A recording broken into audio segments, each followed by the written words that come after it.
Minggu pagi seharusnya menjadi satu hari di mana aku bisa bangun lebih siang dari biasanya dan mengerjakan segala sesuatu yang aku suka seharian di rumah. Tapi karena aku bekerja di sebuah perusahaan yang bergerak di dunia media, apa boleh buat? Justru jam kerjaku memang terasa lebih padat rasanya di akhir pekan. Seperti biasa, aku diutus untuk liputan ke lapangan bersama dengan seorang kameramen. Lokasi liputan kali ini berada di daerah Jakarta Selatan, dekat dengan rumah. Akhirnya, aku memutuskan untuk bertemu langsung di lokasi janjian dengan rekan di titik temu. Mas Wahyu, nanti langsung ketemu di sana saja ya. Soalnya aku lebih dekat dari rumah nih.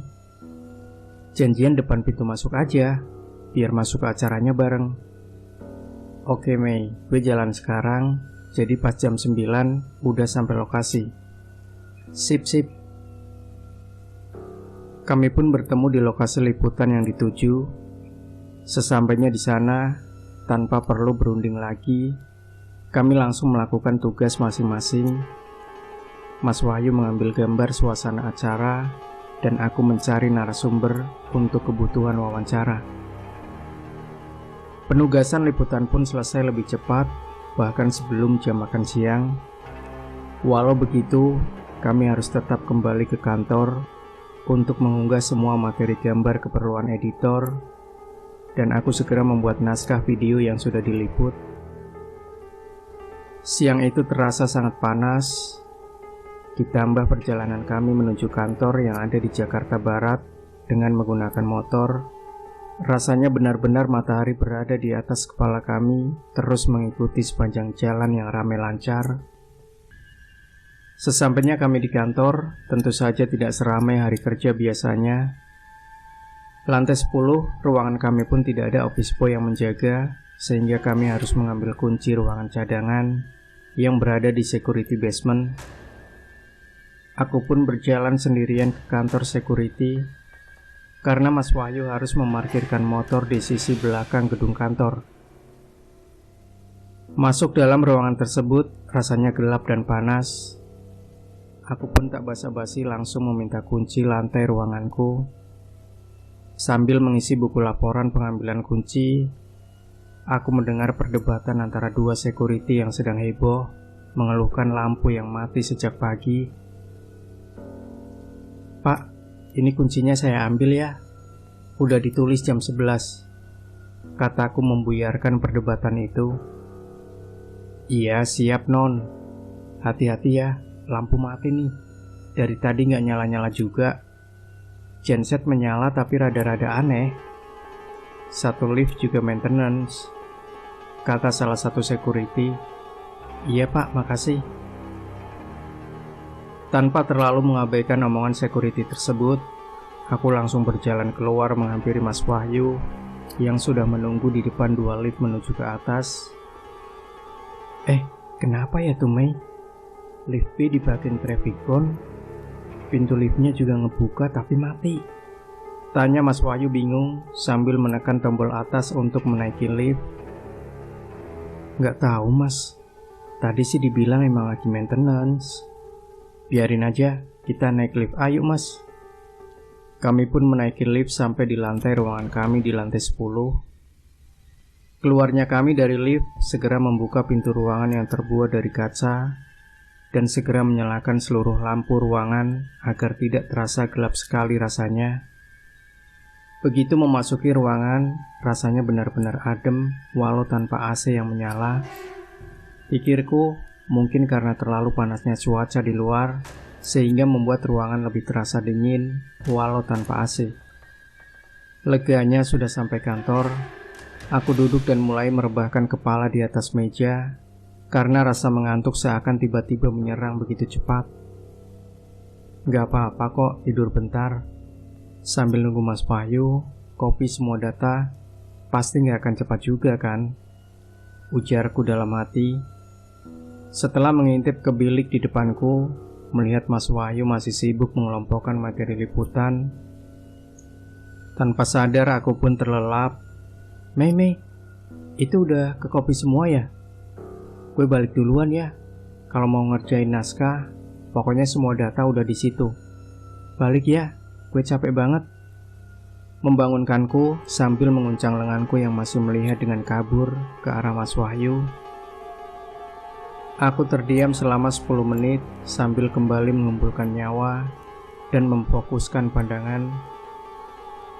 Dalam benakku, mengapa ini ruangan benar-benar jadi terasa sepi sekali, hingga suara jarum jam yang jauh ada di tengah ruangan, begitu keras gedaknya terasa. Jam dinding pun menunjukkan pukul 11:30. Karena merasa begitu sepi, aku pun menyalakan musik di komputer dari YouTube untuk sekedar menemani sambil mulai menggarap naskah liputan pagi tadi. Saat sedang melakukan transkrip hasil wawancara, tiba-tiba aku mendengar suara aneh yang aku pikir itu tidak mungkin suara dari video liputanku atau dari lagu yang kuputar. Aku mendengar suara anak kecil, asli merinding. Aku mencoba mengecilkan audio dari video liputan dan juga musik dari YouTube. Ternyata suara itu berasal dari lorong di samping ruanganku. Jantungku berdetak hebat. Mana mungkin di hari libur begini ada anak kecil yang datang ke kantor. Entah itu anak siapa. Yang jelas aku hanya sendiri di kantor ini. Tidak ada rekan lain, apalagi bawa anak. Abaikan sajalah. Rasa takut ini coba ku kendalikan. Perlahan suara pun menghilang. Namun beberapa menit kemudian, suara tersebut muncul lagi.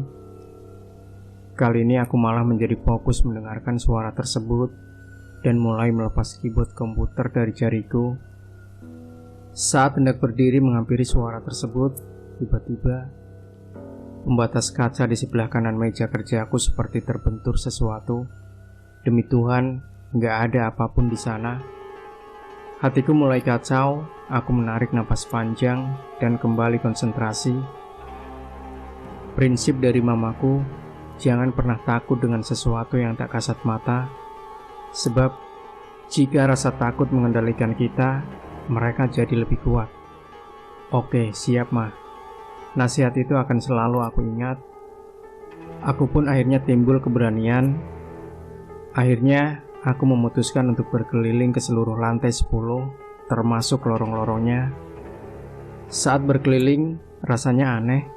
Aku merasa perjalanan di sepanjang lorong rasanya tidak sampai-sampai lorong, seakan benar-benar menjadi panjang. Tapi yang lebih membuat aku lebih bingung, aku tidak menemukan apapun. Kemana anak kecil tadi? Saat tidak menemukan apapun, aku tak berusaha untuk mencari tahu lagi itu suara dari mana. Hingga akhirnya aku kembali ke ruangan tempat aku sedang menulis naskah. Saat memasuki ruangan, rasanya ruanganku terasa lebih hangat rupanya dibandingkan dengan sepanjang lorong tersebut. Aku pun menarik kursi bersandar dan kembali melanjutkan tulisanku. Tak lama kemudian, terdengar suara pintu utama dari ruanganku didorong untuk dibuka, sehingga kunci yang menempel di lubang kunci pintu saling beradu, menimbulkan suara gemerincing. Oke, saatnya berpikir jernih. Bisa jadi itu security yang sedang patroli tiap lantai. Pak, masih ada orang ya di ruangan. Jangan dikunci dulu. Teriakku dari meja, berharap terdengar hingga pintu depan dan security tadi akan membalas ucapanku. Namun apa lacur, tidak ada respon apapun dan suara kunci kembali gemerincing. Pintu utama pun berderit seperti ada yang mau menutup. Oke, kali ini ketakutanku bercampur kejengkelan. Jika benar ada security di sana, aku tidak terima dengan keisengan yang dibuat. Aku segera menuju pintu depan. Langkahku terhenti melihat pintu dalam keadaan tertutup. Kunci bergemerincing, tapi tak satu pun orang di sana. Bahkan kuncinya masih bergoyang. Tubuhku sejenak menjadi kaku, namun aku tetap tidak bergerak pada posisi itu. Mataku tertuju pada kunci yang bergoyang. Dengan perasaan yang mulai tidak tenang, aku memutuskan untuk pulang. Aku berbalik badan dan berjalan kembali ke mejaku dengan langkah yang cukup lambat, karena sesungguhnya berusaha untuk tidak panik sendiri di ruangan ini. Aku bergegas menggendong tas, membawa jaket, menggulung headset, dan mematikan komputer untuk segera pulang. Mendadak bulu kuduku semua berdiri. Entah mengapa rasanya saat memutuskan ingin pulang, perasaanku malah semakin tidak tenang. Aku pun perlahan mematikan semua lampu dan mengunci pintu. Saat aku mengunci pintu, aku mendengar suara langkah sepatu dan beberapa kunci yang gemerincing, serta senter yang mengarah kepadaku dari arah kanan lorong. Muncul security lengkap dengan seragam, senter dan kunci banyak tergantung di sabuknya. Nafasku lega dan cukup tenang, meski kuakui masih deg-degan. Duh, Pak, dari tadi keliling. Saya dari tadi panggil-panggil Bapak, malah nggak disautin. Omelku pada security tersebut dengan mengerutkan dahi. Security tersebut hanya menaikkan alis dan tersenyum, merespon keluhanku. Aku segera menekan tombol tanda panah bawah untuk turun menggunakan lift bersama dengan security tersebut yang rupanya juga mau ikut turun. Lantai berapa, Non? Tanya security tersebut. Ke G, Pak. Udahan mau pulang. Jawabku santai sambil memainkan handphone. Habis ngapain? Kan semua gelap, genset mati.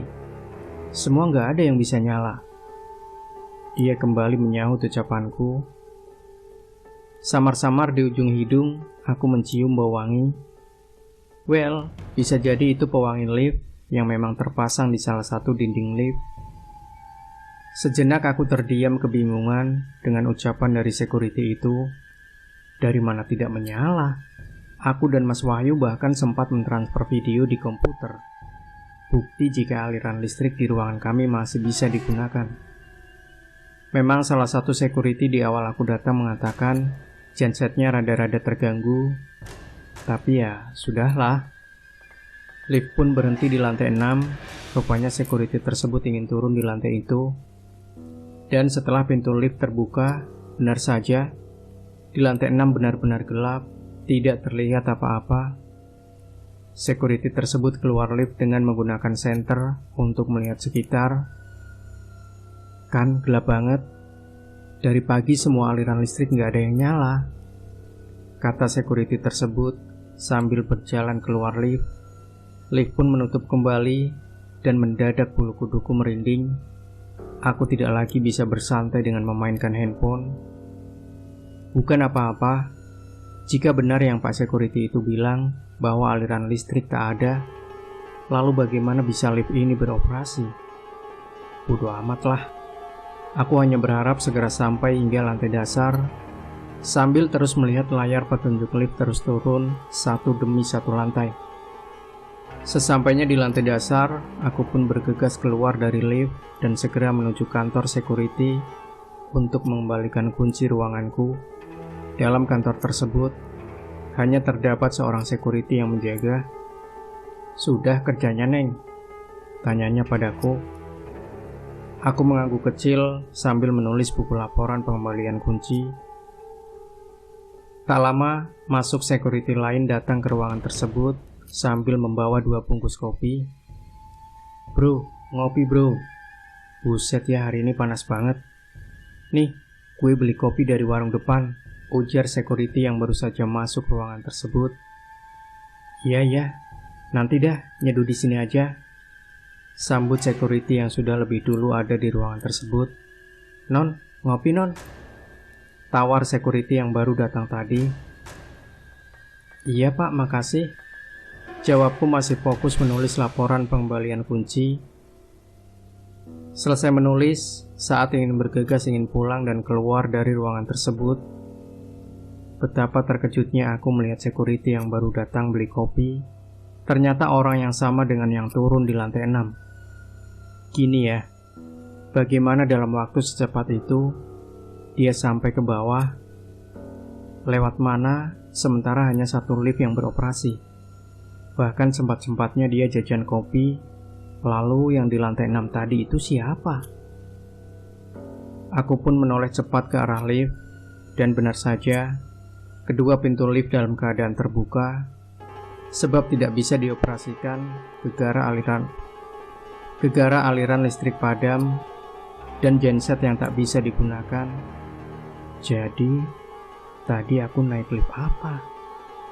Semua pertanyaan di benakku itu tak bisa dijawab sampai sekarang. Aku pun berjanji tak akan datang ke kantor lagi jika tak ada rekanku di sana.